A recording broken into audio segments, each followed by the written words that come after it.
আসসালামু আলাইকুম। সবাই কেমন আছেন? আমি আলহামদুলিল্লাহ অনেক ভালো আছি। আর সবচেয়ে বড় কথা হচ্ছে আমি যখন হ্যাপি নিউ ইয়ারের সময় একটা ব্লগ করেছিলাম, ওইটার মধ্যে বাজি-টাজির কারণে আমার ওই ভিডিওটাকে কেটে দেওয়া হইছে ইউটিউব থেকে। তো যাই হোক, আজকে আমি শেয়ার করব আপনাদের সাথে চিকেন বার্গার, তাও আবার চিজ ছাড়া। মাত্র হাতের কাছে কিছু অল্প জিনিস দিয়েই কিন্তু আমরা এই চিকেন বার্গারটা তৈরি করতে পারবো। তো চলুন শুরু করে দিয়ে আমাদের বার্গারটা ম্যারিনেট করা। ফার্স্টে আমি এখানে লাল মরিচের গুঁড়ো নিয়েছি 1 চামচ। আপনারা চাইলে পরিমাণ মতো নিতে পারেন, আপনাদের স্বাদ মতো। তারপর দিচ্ছি এখানে হলুদ এবং দিয়ে দিব ধনিয়ার গুঁড়া। আমি এখানে আন্দাজ মতো দিয়ে দিয়েছি। তারপর দিব সামান্য পরিমাণে টেস্টিং সল্ট দেওয়ার পরে আমরা দিব নর্মাল যেই লবণটা, সেটা আপনারা আপনাদের স্বাদ মতো দিয়ে দিবেন। তারপর আমি দিয়ে দিব 2 চামচ সয়া সসটা কিন্তু বেশি দেওয়া যাবে না, কারণ আমি লবণ দিয়েছি, টেস্টিং সল্ট দিয়েছি। তারপর দিয়ে দিব টমেটো কেচাপ। তারপর দিব ওয়েস্টার সসটা আপনারা কিন্তু স্কিপ করতে পারেন, বাট একটু মজার করার কারণে আমি একটু দিছি। আর এখানে দিব একটা লেবু, ফুল না মানে একটার হাফ। তো এই লেবুটা দিলে মানে ম্যারিনেটটা একটু ভালো করে হবে, ভিতরে মশলা ঢুকবে।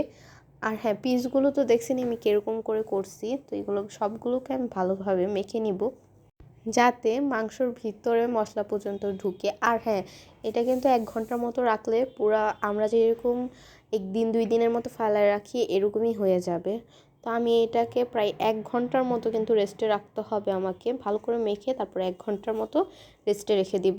মাখা শেষ হলে এখন একটা ঢাকনা দিয়ে ঢেকে এটাকে 1 ঘন্টার মতো কিন্তু রেস্টে রেখে দিব। 1 ঘন্টা পর আমি চুলায় একটা ফ্রাই প্যান বসিয়ে এটাকে সামান্য পরিমাণে তেল দিয়ে দিব।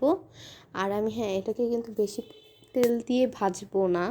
তো ভালো করে একটু তেলটাকে সব দিক দিয়ে ছড়িয়ে ছিটিয়ে দিলাম। এখন কিছুক্ষণের জন্য ওয়েট করব কড়াইটা গরম হওয়া পর্যন্ত। কড়াইটা গরম হওয়ার পরে এখানে আমি যে মাংসটাকে মেখে রেখেছিলাম মশলা টশলা দিয়ে, ওইটাকে ভালো করে মেখে এখন আমি ওই কড়াইয়ের মধ্যে দিয়ে দিব এবং একটু ছড়াই ছিটাই দিবেন যাতে একটার সাথে আরেকটা না লাগে। হ্যাঁ, তো এভাবেই আমি সবগুলোকে দিয়ে ভালো করে উল্টিয়ে পাল্টিয়ে ভাজতে হবে এগুলোকে। হালকা একটু ভাজা ভাজা হলে আমি ঢাকনা দিয়ে লাগিয়ে দিব। আর হ্যাঁ, ঢাকনা খুলে দেখুন এই যে আমাদের মাংস থেকে কিন্তু অনেকটা পানি ছুটেছে। এবং আমি আর এই জায়গাটা দেখাই নাই, আমাকে কিন্তু এই যে দেখেন পুরোটা ভাজার পরে আমার এই মাংসগুলোকে এরকম হয়েছে দেখতে। তো আমি এখন একটা প্লেটের মধ্যে উঠিয়ে নিব। আর হ্যাঁ, যেই সুন্দর ফ্লেভার বেরোয়েছিল মনে হচ্ছিল তখনই সব খেয়ে ফেলি, কিন্তু না, আমাদেরকে বার্গার বানাতে হবে। আমি এখন একটা আমার হাতের স্পেশালস, মানে যেটা হচ্ছে দোকানে দেখায় না কিন্তু আমরা খাইতে পারি, তো এই রেসিপিটা আজকে দেখাবো। আমি নিজে থেকে নিজে ক্রিয়েট করেছি। তো এখানে আমি কিছু পরিমাণের পেঁয়াজ নিয়েছি, যেটা আমরা ভিতরে দিই ওইখান থেকেই কিছু নিয়েছি। তারপর আমি এটাকে মানে প্যানে কিন্তু আগে থেকে তেল দেওয়া ছিল, গরম তেলটা করতে হবে। তারপর আমি এখানে হচ্ছে যে এইগুলো একটু মোটা মোটা হয় পেঁয়াজের, সেগুলোও দিছি, কারণ এগুলো না দিলে হচ্ছে খেতে মজা লাগে না। তো আমি এরকম কিছুক্ষণ এটাকে ভাজতে থাকবো। ভাজা শেষ হলে আমি এখানে সামান্য পরিমাণে লবণ দিয়ে দিব, এটা আমি আমার স্বাদ মতো দিচ্ছি। তো এইভাবে তারপরও কিছুক্ষণ ভাজতে ভাজতে তারপর আমি এখন এখানে হচ্ছে সামান্য পরিমাণের চিনি অ্যাড করব। চিনিটা দেওয়ার সাথে সাথে কিন্তু ভালো করে মিক্স করতে হবে, নয়তো কিন্তু আবার লেগে যাবে বা পুড়ে যাওয়ার একটা সম্ভাবনা আছে। তো এরকম করে যদি আমরা ভাজি না, অবশ্যই কিন্তু এটা খেতে মজা লাগে। তো আমি এখানে আবার একটু স্পেশালসভাবে যেটা করেছি সেটা হচ্ছে টমেটো কেচাপ একটু দিয়ে দিয়েছি, এটা দিলে কিন্তু অনেক মজা লাগে। তো সামান্য পরিমাণে দিয়েছি। ভালো করে মিক্স করার পর আমার মনে হলো যে না, কম হয়ে গেছে, তাই আমি আরও কিছু পরিমাণের পেঁয়াজ দিলাম এটার মধ্যে, কারণ আমার এটা দিয়ে খাইতে অনেক মজা লাগে, মানে কি বলবো। তো এটা দিয়ে খেলে আমার মনে হয় যে একটু বাইরের বার্গারের ফিল আসে একটু। তো আমি এটাকে ভালো করে ভেজে নিব। আর দেখুন এইরকম কিন্তু হবে আমাদের পেঁয়াজগুলো। তো আমি এইখানে হচ্ছে কিছু পরিমাণের বান নিয়ে আসছি, যেগুলো মানে আমি 4টা নিয়েছি, তো আমি 4টা বার্গারই বানাবো। তো এরকম বান কিন্তু আপনারা দোকানে কিনতে পাবেন। তো আমি এই বানগুলো নিচ্ছি, এই বানগুলো অনেকটা সফট হয়ে থাকে।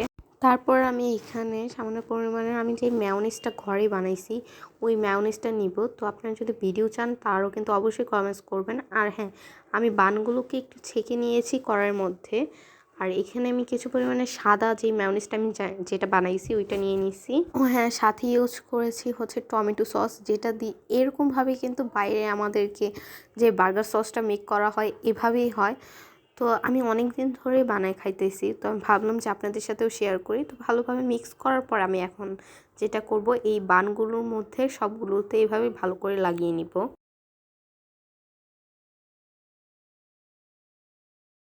আমার বানগুলোতে সস লাগানোর পর আমি যে চিকেনগুলোকে ভেজে রেখেছিলাম ওইগুলোকে দিয়ে দিব। তো আর এই যে দেখুন, মানে এটাকে হচ্ছে আমি নিজেই নাম দিয়ে দিই, তান্দুরি বার্গারের নামটা দিয়ে দিলাম। যেটাই হোক, তারপর আমি এখানে হচ্ছে টমেটো দিলাম 2 পিস। আর হ্যাঁ, সরি, আমি কাঁচা দিয়ে দিয়েছিলাম, আমি এটার কথা ভুলেই গেছি। তো এখন আমি দিয়ে দিব যেই আমি যেটা স্পেশাল বানাইছি। তো এটার নাম আপনারা কী দিবেন কমেন্টস করে অবশ্যই বলে দিবেন, এটার নাম আমি এখনও খুঁজে পাইনি। তারপর দিয়ে দিব হচ্ছে কাঁচা যেই পেঁয়াজটা। তারপর আমি উপরে সামান্য পরিমাণের সস দিয়ে দিব, মানে এটা হচ্ছে খাওয়ার জন্য একটু মজা লাগে, যাতে সসটা দিলে আমার কাছে ভালো লাগে। তারপর এই যে বানটাকে লাগাই দিব, হয়ে গিয়েছে আমাদের চিকেন বার্গার। এইভাবেই কিন্তু আমি সবগুলো বার্গার বানিয়ে নিয়েছি।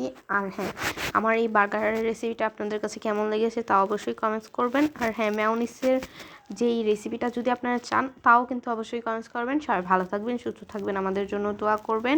আল্লাহ হাফেজ।